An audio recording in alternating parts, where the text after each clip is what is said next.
karo kadung lawan kembang-kembang menor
sikro kang bala tumingal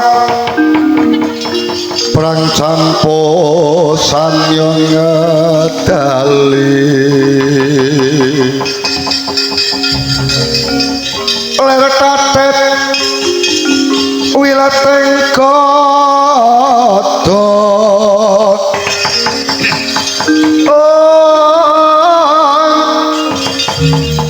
dayo engkong menguncang nidi benjang sangat jimicil latinya ngetaliwus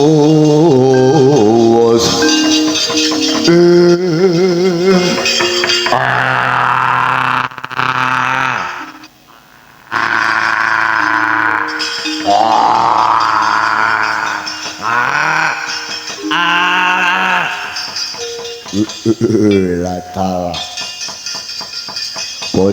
bojleng on tete wangkala ludra mas patik raja dewage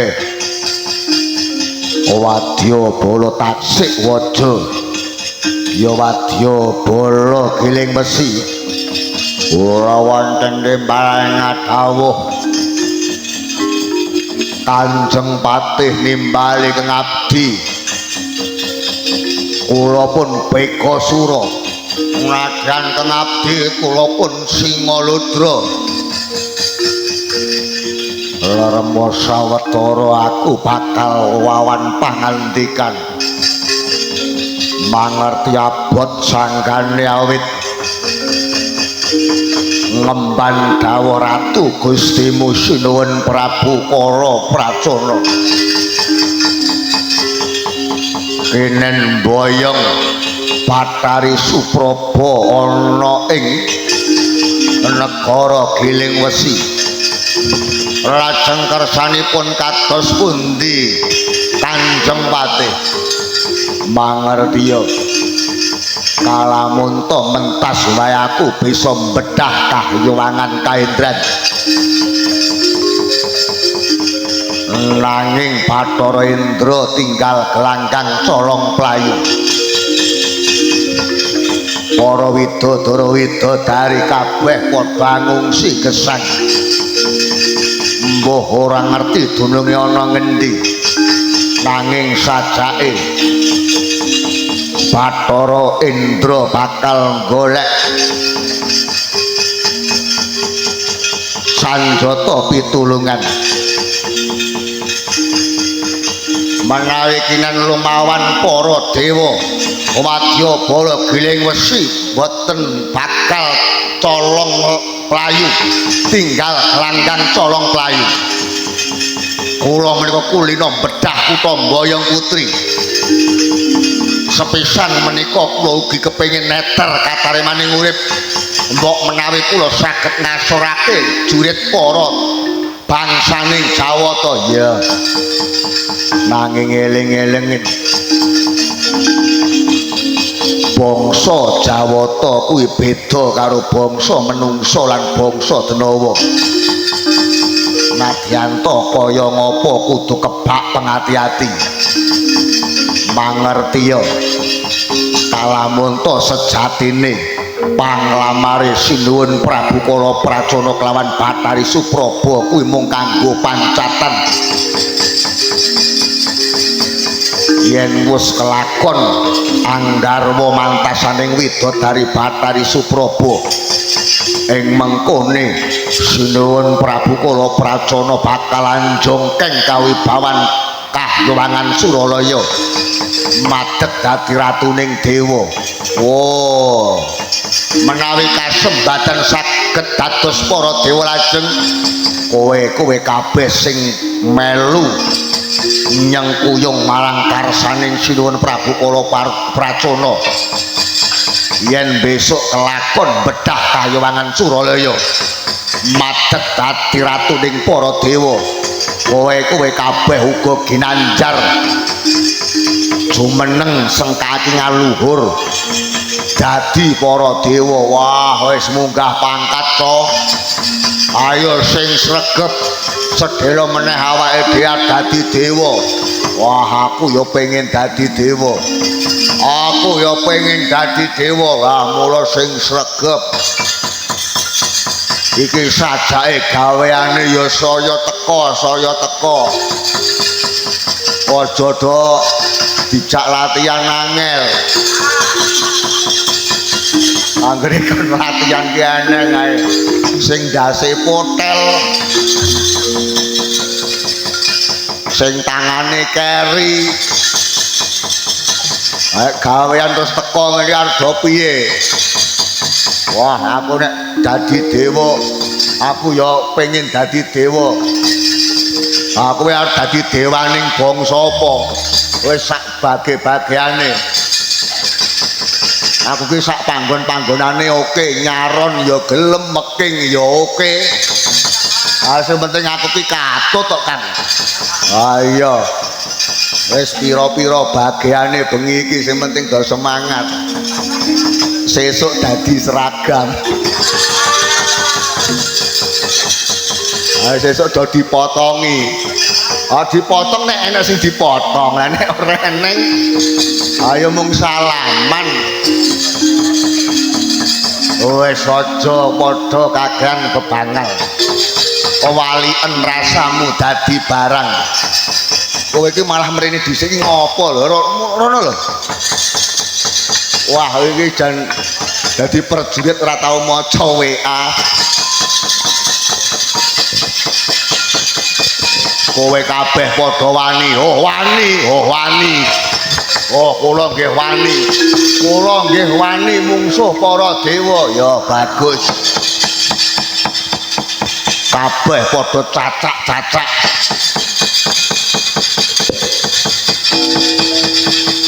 Ora ndang pindah bocah ini. Wani. Ayo kaki mangkat metu njaba ketapna para wadyabala. Janji lanang nyekel gaman mangkat dina iki. Sendika ngesaken dawuh sinuwun. Pendeperi mangungkung suling slompret terus nindhi prawadya wasawega wasajuru juru kumlepet ingkang bandira nenggo dawuh yoga arsa lumare netepi darmane bangsa.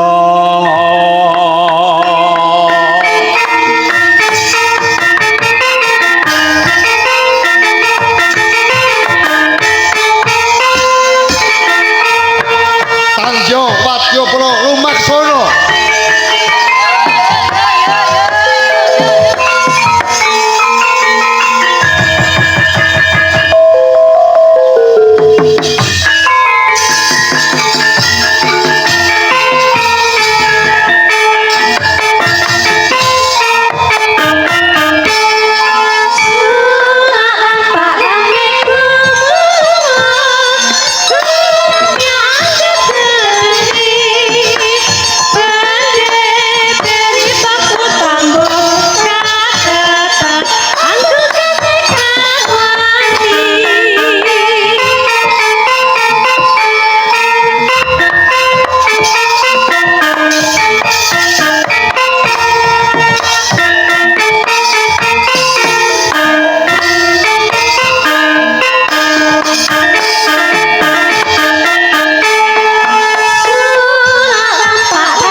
Yo bola maju.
Ayo maju, maju.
Rito mawur mangawur-awur wurahan tengarane ngajurit kang maguru kangsa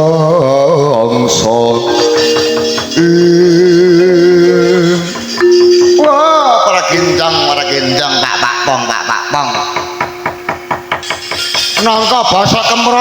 kari betone kali jodhe adi guru sing gawa. Ora pangling titah pujangkara iki kaya Warangkanata ing Tasikmaja ya ing negara Giling Wesi. Sekepuy kawula nandana inggih pukulun menawi mastani dateng jasad kula pun sekipu. Lho. Ana parigawe apa sekipu lah kok ngetap wadya bala kanthi sikep gegamane ngaprang. Ngerek gendera candra geni. Surek ambata rubuh. Tumbake ngrangah kaya jati ngarang payune mekar kaya jamur baret. Ana apa sekipu? Bukulun awrat-awratipun mundi dawuh pangandikanipun sinuwun Gusti kula sinuwun Prabu Kala Pracana. Ratu Gustimu dawuh apa marang jeneng kita ya? Inggih kinen nglamaraken mantasane widodari Bathari Supraba Arsa Kaboyong wonten ing negari Tasikwaja inggih ing negari Giling Wesi Bungulun. Lho piye ta? Kosek ta kosek. Apa Ratu Gustimu kuwi ora kelingan marang wewangson lan paugraning urip kang ngaran Jodho Tali Mangsa. Wardinipun kados pundi Bungulun? Lha ngene. Kabeh kuwi mau wis ana paugrane dhewe-dhewe. Bab perkara jagat iki wis ditata kanthi tarik-tarik. Wis ana kodrate dhewe-dhewe, apa maneh babakan jejodhoan kuwi wis ana paugerane sekipu. Dadi ora kena ngawur-ngawur-gawar kaya ngono kuwi. Ya dalah kula dereng miterang perkawis menika kados pundi lho. Ngene. Jodho Tali Mangsa kuwi tegese kalamunta jejodhoan dewa karo dewi, Bathara karo Bathari, Hapsara lawan Hapsari, manungsa kelawan padha-padha sataning manungsa, raseksa kelawan raseksi. Lah iki ora kena. Ora kena ngawur gawar kaya Ratu Gustimu kuwi mau ngatasi sipating Denawa, sipating Yaksa kok ngayonake sipating Widodari. Lah iki tegese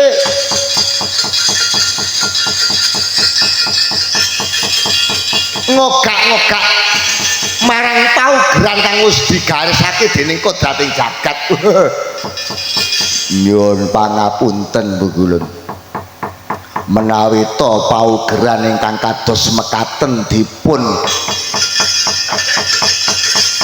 dawuhaken kalian para dewa nanging nyatane para dewa menika saged ngendika nanging boten saged nglampahi. Lho.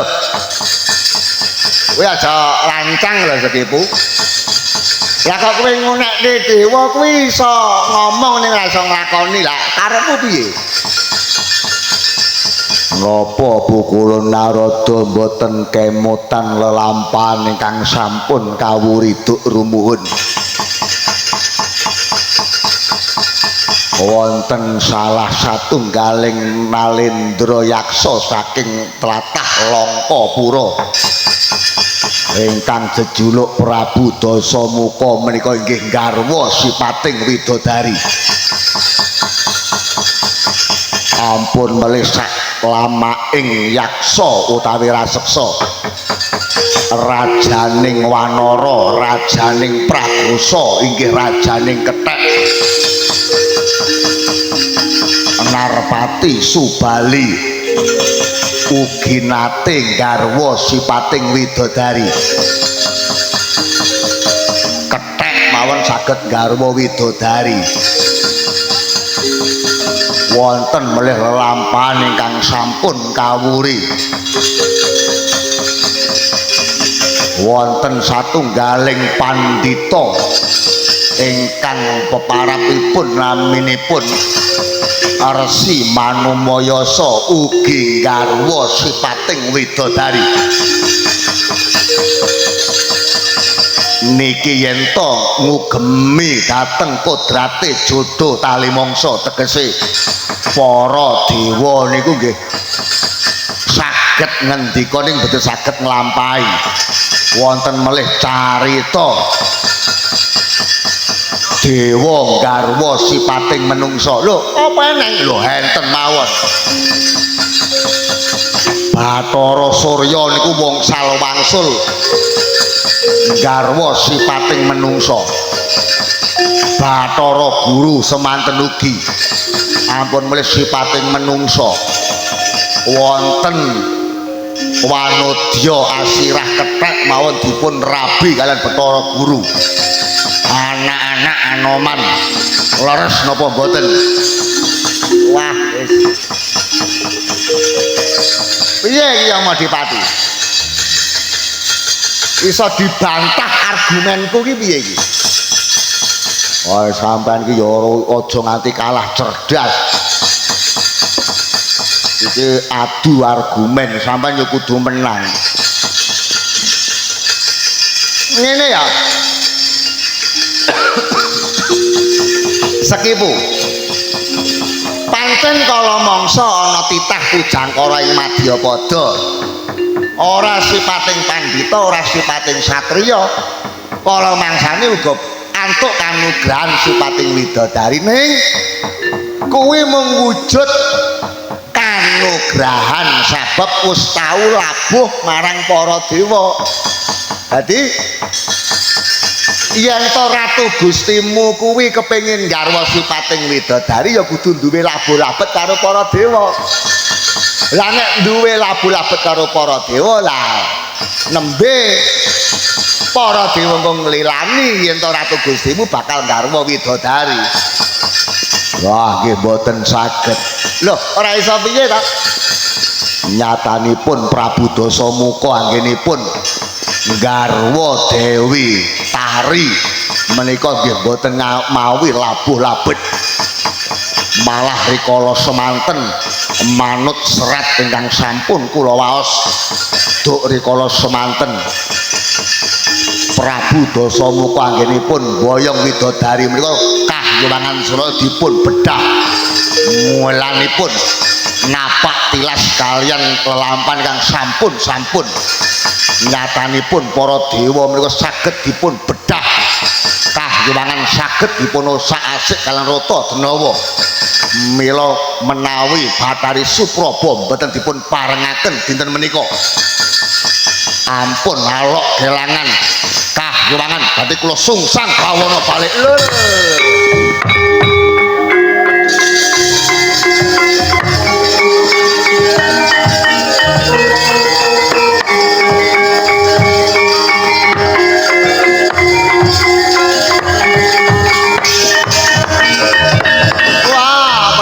Meregenjang pak wong nangka basa kemropiok kali betane layak atau layak iki pantes diangkat dadi patih jebul lantip kang dadi penemumu bener ning ngene ya pancen kala mangsa dewa kuwi ya bisa dikasorake marang titah nanging apa kowe ora wedi marang walat walake jagat kalamun to dewa kuwi ndarbeni daya walat yen to titah wani karo dewa bakale kuwalat. Wah, kuwalat napa? Zaman sakmenika mboten wonten kang malati. Bakunipun Supraba dipun paringake napa mboten? Menawi mboten sekipu ngetap wadyabala kanthi sikap gamaning perang. Kula aturi para dewa jejagan kang jero bebeteng kang kandel Lena kaprayitnan bakal kula dobrak lombrokaken bebeteng negari Kahyangan Suralaya. Ya ngono kuwi bakal wani karo para dewa. Mboten wani dipunanggep apa. Laturi tata siyaga wonten ing tempat kata tenggo dinten menika. Tegane pemanasan. Yen pancen tanding karo para dewa.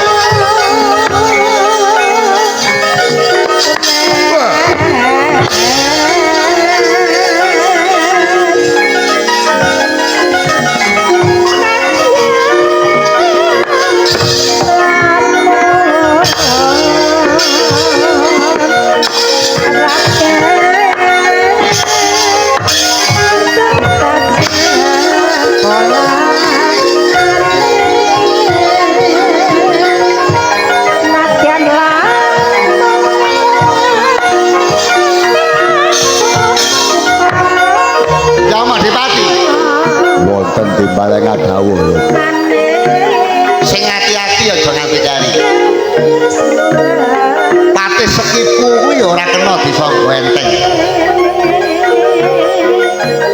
yen nganti senopatining para dewa jeneng kita kelawan Bathara Bayu Kingko kasoran yuda lan patih sekipu ulun muga bakal golek reka daya amrih kangge ngulur wektu ulun bakal matedak ana ing Madyapada golek jago kanggo ngimbang kasekening patih kala sekipu kala lakna nyuwun tambah berkah pangestu ulun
dena becik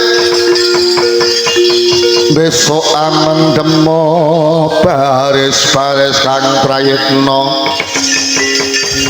ayo saranta ing Durladi watatita yo lagi iki aku weruh dewa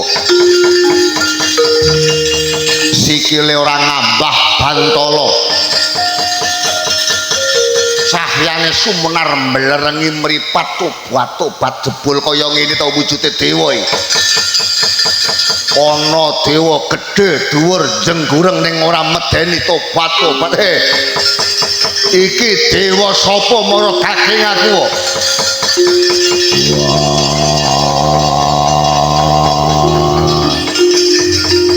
yen kowe takon karo aku mijil saka Kahyangan Arga Maruta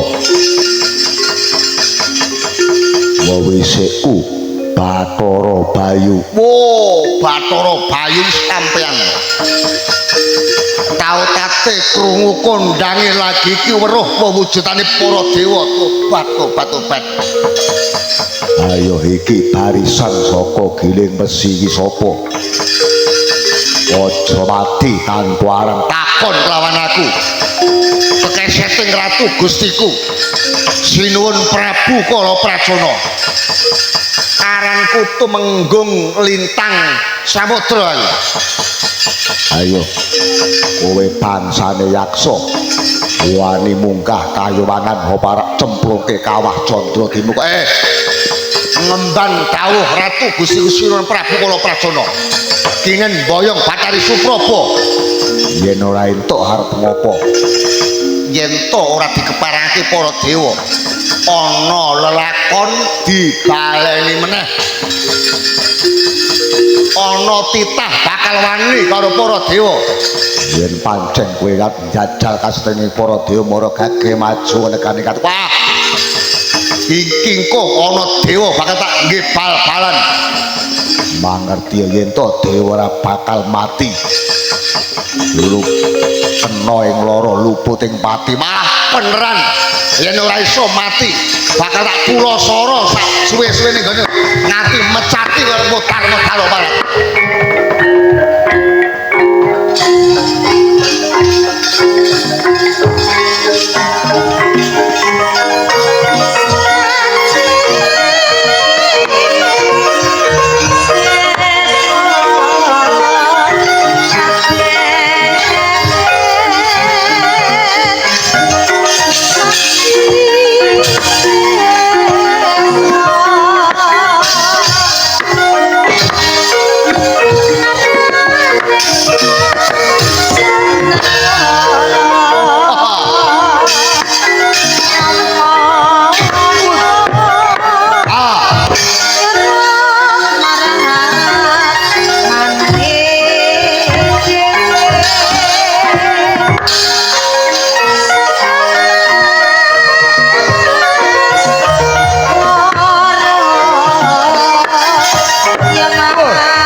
Edian.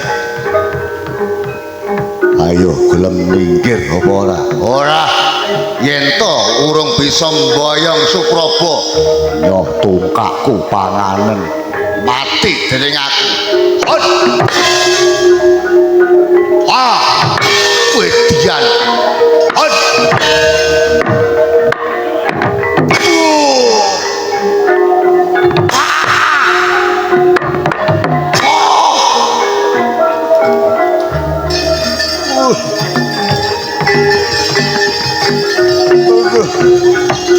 Hati aku.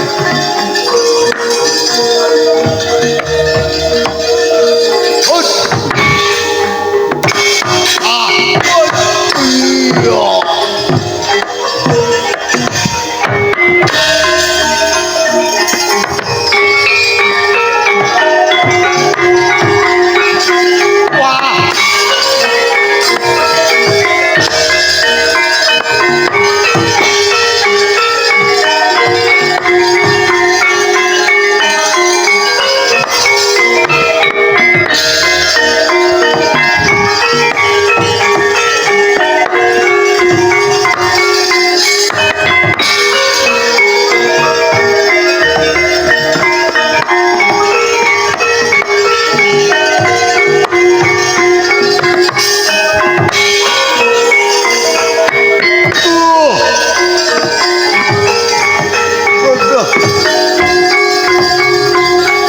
Pasti tenan. Hot.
Latalah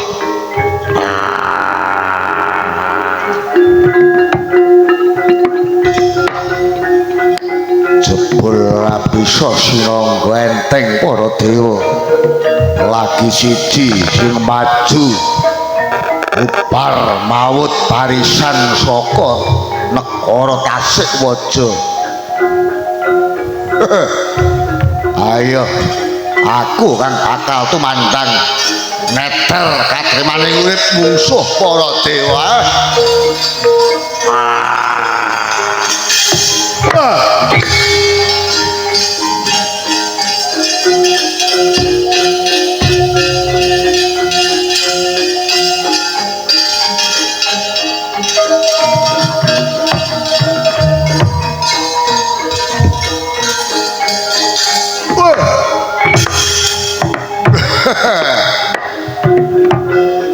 Bathara Bayu Ya, Singalodra.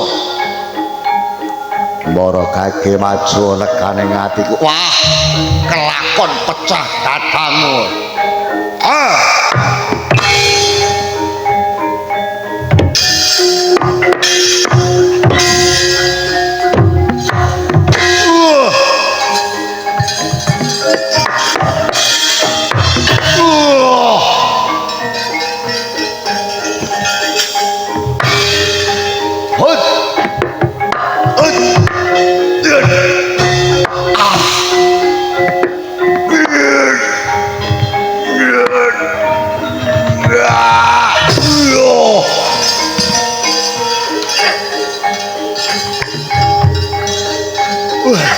Edan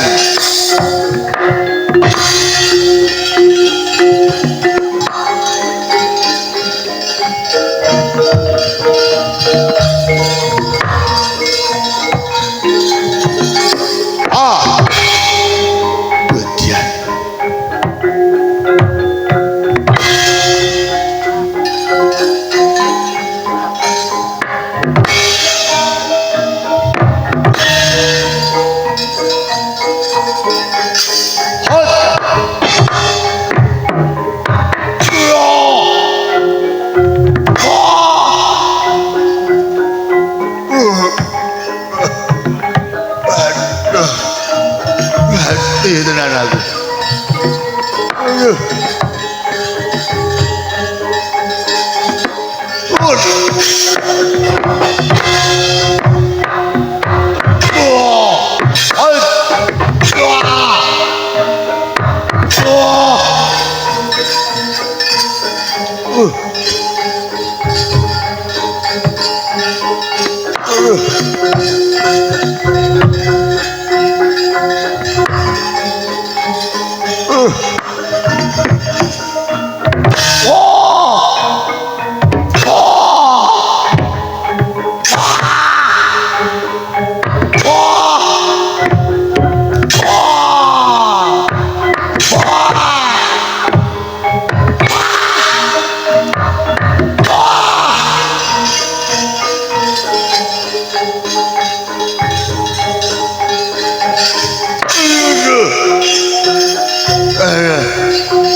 Ati tenan ya.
Buta Pandhawa tata katiwi saya Indryakta sara maruta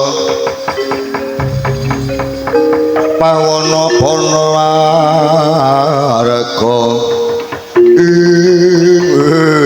latalah mawut geboke nganti remuk cepaki debok kok mung cilik anggo keperuan memet deboke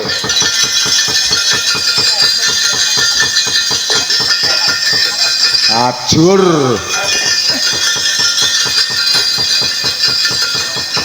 Bathara Bayu ngibarat wong nekor pring aja mbok pilih sing pucuk tur lempeng pokoke sing bengkong trajang latalah tanding karo aku padha karo kecegur kedung banteng kowe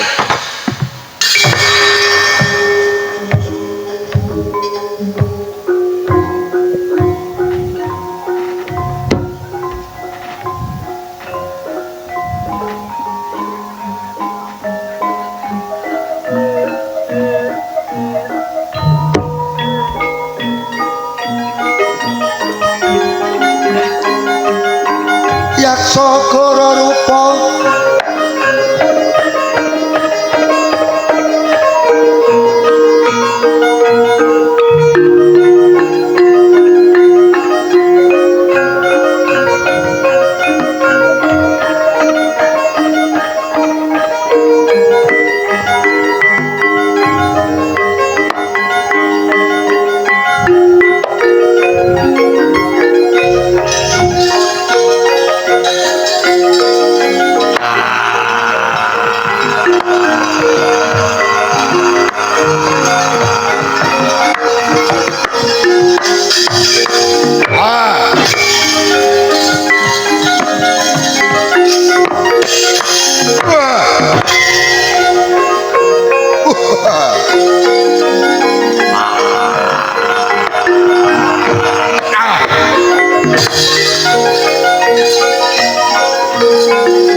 sikil cedak kuping ati bengu parat.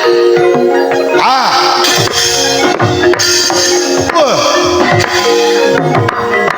Ah.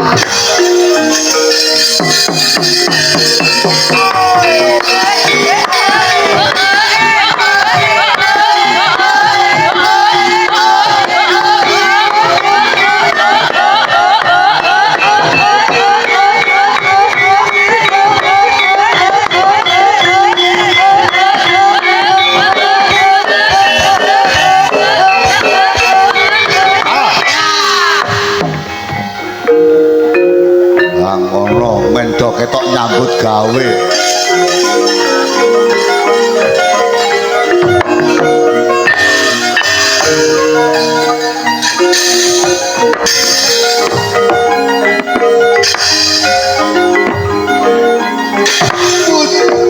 Oh sing didor matane. Pangga urung.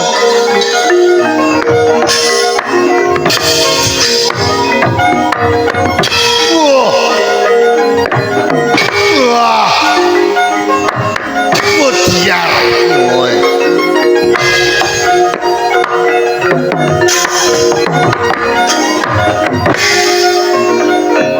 Ah.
Bayu.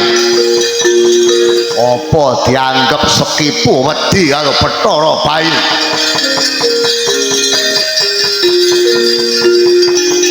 Lena saka awas padan kelakon tak gigit siung pengapit tak kemah-kemah legane atiku.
Edian ana dewa raine kaya ngene. Sapa e? Takon karo aku Yama Dipati. Lho kok beda? Yama Dipati cengkok ngendi to iki? Kok sandangane kaya janger. Yama Dipati cengkok kedu. Ayo kowe ra gelem sumingkir ra betot nyawamu. Nyawaku wis peret, ayo gage.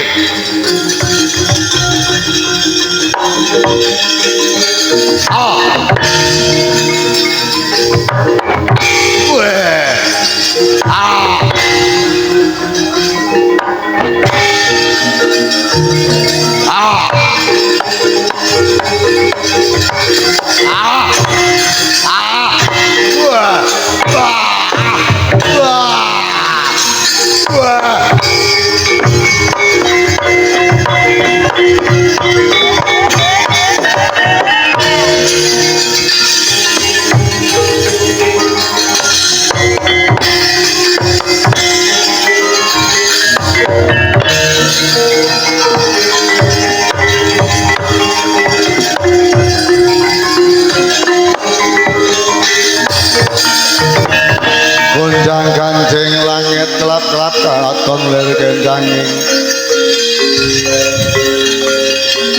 Lir kencanging sang malaikat andrum.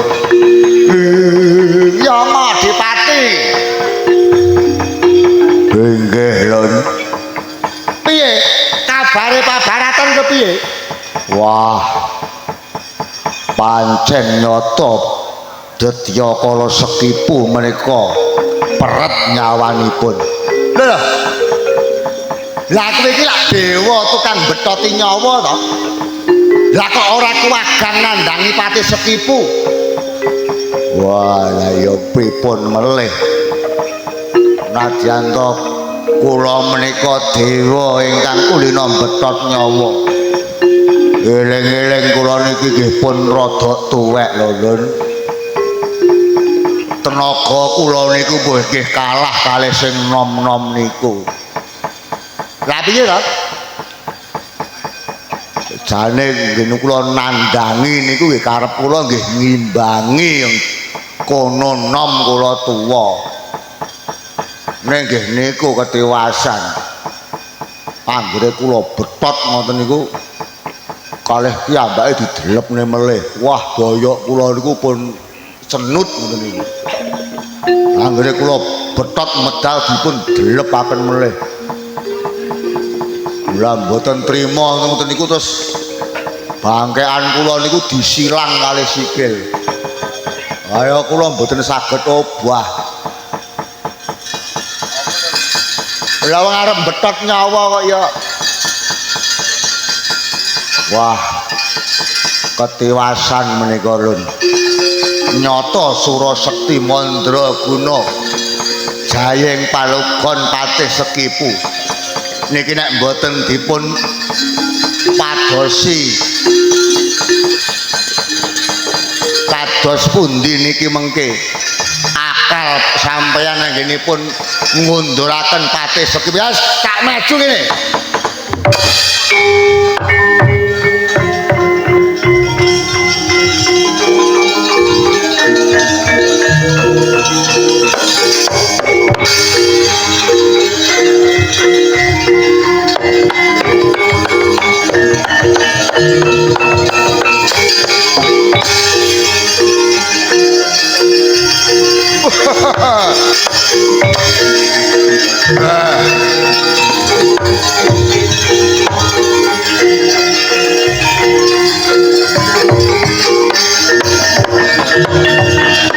Dewa-dewa Sukata marancan soreng prange ngawiyat mudan arum-arum ngawiyat mudan arum-arum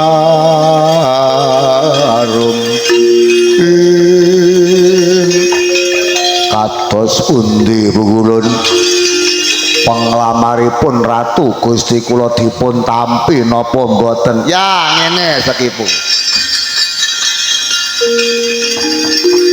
Penglamar ratu Gustimu bareng dibobot ditimbang dening Pukulun Bathara Guru.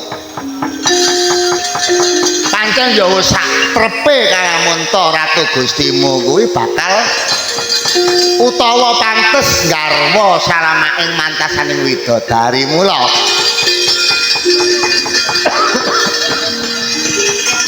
Pukulun Bathara Guru ngeparengake ratu Gustimu garwa widodari. Lah nggih ngoten to.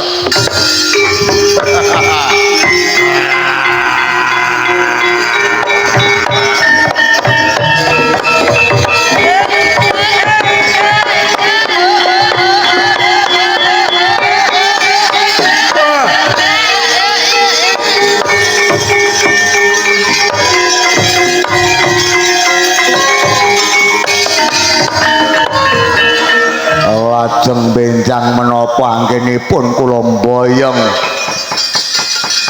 calon ratu prameswari kula lho. Lah iki ngene.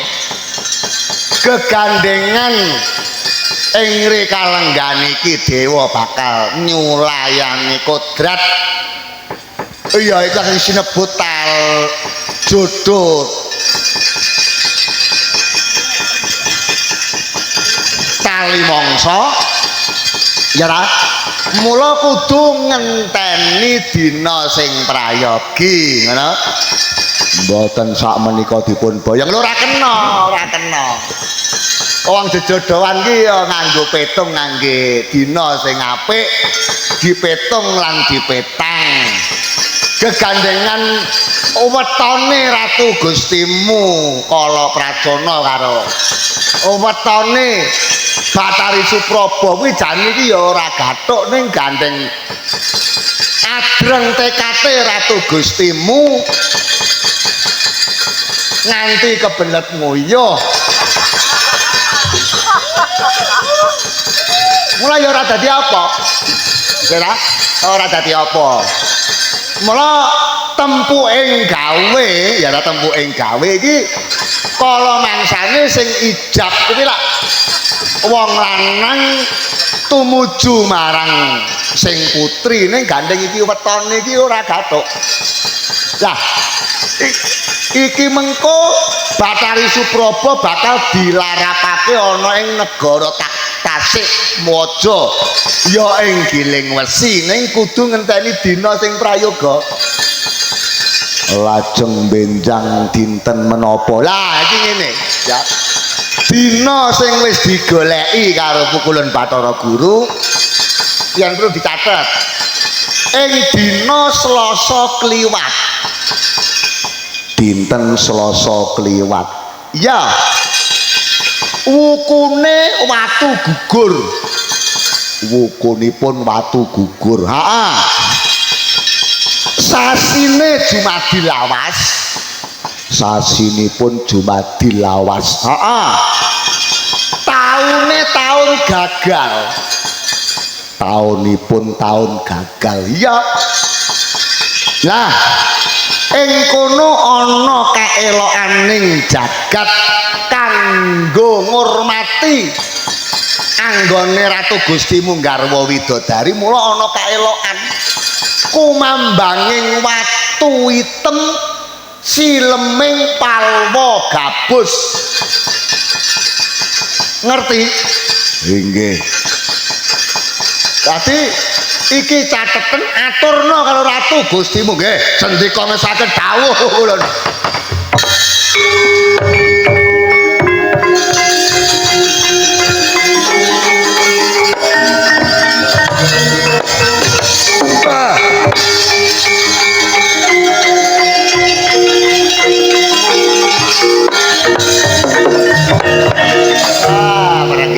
Meragenjang.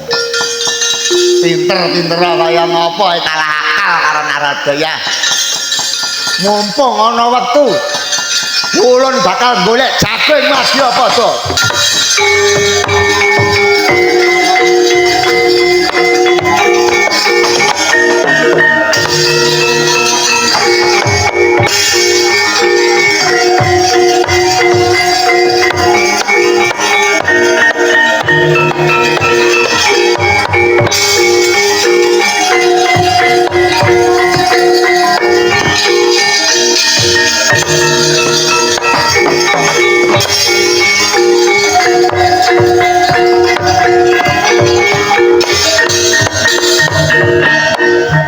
Sangsaya dalu walaras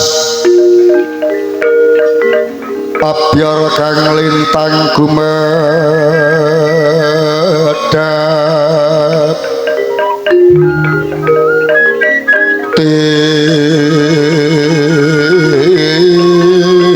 Tisti sonya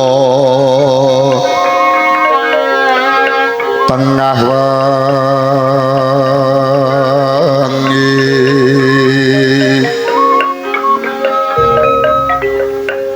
lumrang kandaning puspita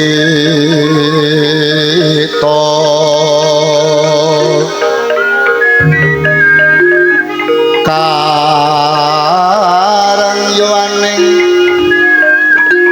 putyanira